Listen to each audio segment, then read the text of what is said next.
here's a really interesting story because it does kind of tie into the conversation we've been having about women in politics, women in parliament, and what they are suffering versus what men do. You know, we've talked about the attacks online that are heated and headed towards females much more so than males. You know, when Uffindell was caught out, yeah, he got a lot of abuse and a lot of rhetoric thrown at him, but, you know, he probably didn't get any threats of being raped, for example.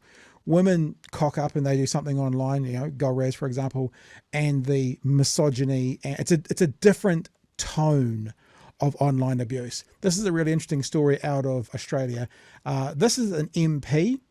Her name is Georgie Purcell, I think it is. She's 31 years old.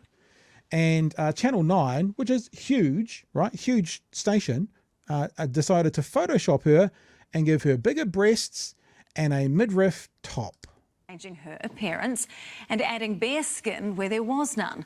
The network blamed errant AI, but the company behind the program says that's just not possible. Australia correspondent Emma Cropper reports. After a bad day at work, Australia's youngest MP watched the nightly news bulletin and it instantly got worse. I actually noticed because my stomach didn't have a tattoo on it. So I found the original photo and noticed not only had they given me abs and the crop top, but also enlarged breasts as well. The Photoshop fail appeared on Channel 9's news. They sincerely apologised for the graphic error, saying it was resized to fit their specs, and during that process...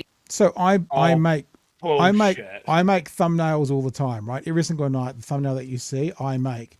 And you can see how if they need to resize it, that they want to add skin here and make the breast slightly larger, because that would help in the resizing of something to make it fit better. Was resized to fit their specs, and during that process, Photoshop created an image not consistent with the original. I don't think there's a single young person that hasn't struggled with their body image, and seeing your own body altered on TV on the big screen is very, very confronting. But Adobe has cast doubt over the explanation, saying their program would have required human intervention and approval to alter the image. Purcell also doesn't believe Channel 9's explanation, but does believe their apology is sincere. She doesn't want anyone fired over the incident. Instead, it should serve as a broader message, she says, that people should think more carefully when they're altering images of women's bodies. But I do hope that they have learnt a lesson, because this has affected me in some way. It could affect other women even more, and it should never happen again. Just days ago, fake AI-altered images which made Taylor Swift look naked started circulating online and have since been taken down.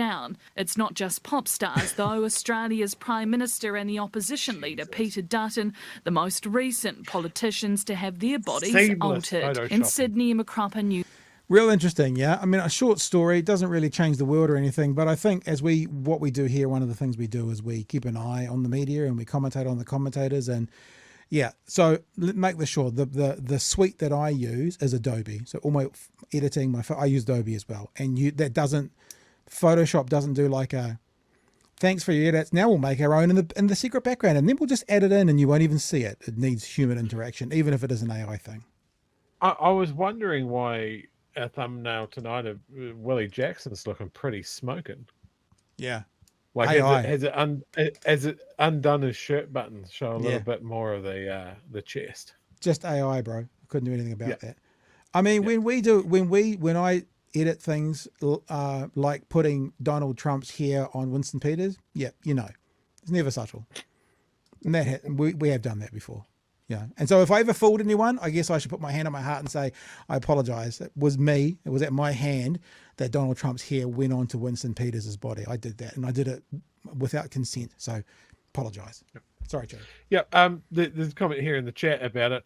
Yeah. If you're using the AI to change an image in Photoshop at the moment, there's a text box. You tell it what you want, and then it fills it in.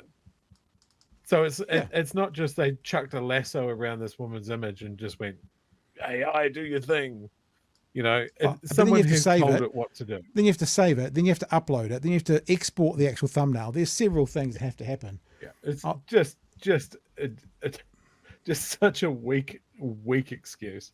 Anybody that uses Photoshop would have seen straight through that, and it's one of the most used pieces of software on the fucking market.